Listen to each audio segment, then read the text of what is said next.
ఊహించిన దానికంటే ఎక్కువగానే ప్రపంచవ్యాప్తంగా స్పైడర్ మ్యాన్ బాక్సాఫీస్ విధ్వంసం కొనసాగుతోంది. సినిమా రిలీజ్ అయిన 4 రోజుల్లోనే 7,000 కోట్ల రూపాయలకు పైగా వసూళ్లు. ఇటు ఇండియాలో కూడా 300 కోట్ల రూపాయలు దాటిన కలెక్షన్లు.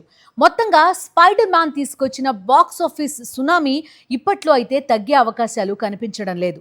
అవెంజర్స్ వచ్చినప్పుడు, అవతార్ రిలీజ్ అయినప్పుడు కనిపించే బాక్సాఫీస్ హంగామా, ఒక్క స్పైడర్ మ్యాన్ సినిమా విడుదలైనప్పుడు కనిపించడం ఇప్పుడు ప్రపంచవ్యాప్తంగా సినిమా పండితులను ఆశ్చర్యపరుస్తోంది.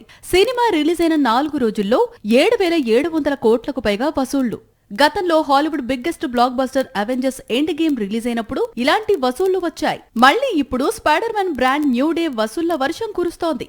ఇన్ని వందల కోట్ల వసూళ్లు వస్తున్నాయి అంటే హాలీవుడ్ నుంచి మాత్రమే కాదు, చైనా అండ్ ఇండియా నుంచి కూడా స్పైడర్ మ్యాన్ కు కలెక్షన్స్ పెరుగుతున్నాయి. చైనాలో ఆల్రెడీ 1,000 కోట్ల మార్కు దాటగా, ఇండియాలో తొలి 4 రోజుల్లో 300 కోట్ల గ్రాస్ వసూళ్లను దాటింది మార్వెల్ మూవీ. ప్రస్తుతం స్పైడర్ మ్యాన్ ముందు 2 బిగ్ టార్గెట్స్ ఉన్నాయి. ఒకటి ఇండియాలో 500 కోట్ల క్లబ్, మరోవైపు హాలీవుడ్ లో 2 బిలియన్ క్లబ్.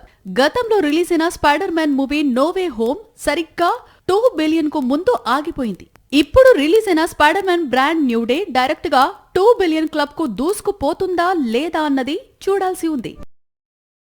మరిన్ని అప్డేట్స్ కోసం ఛానల్ ను సబ్స్క్రైబ్ చేయండి. నోటిఫికేషన్స్ కోసం బెల్ ఐకాన్ పై క్లిక్ చేయండి.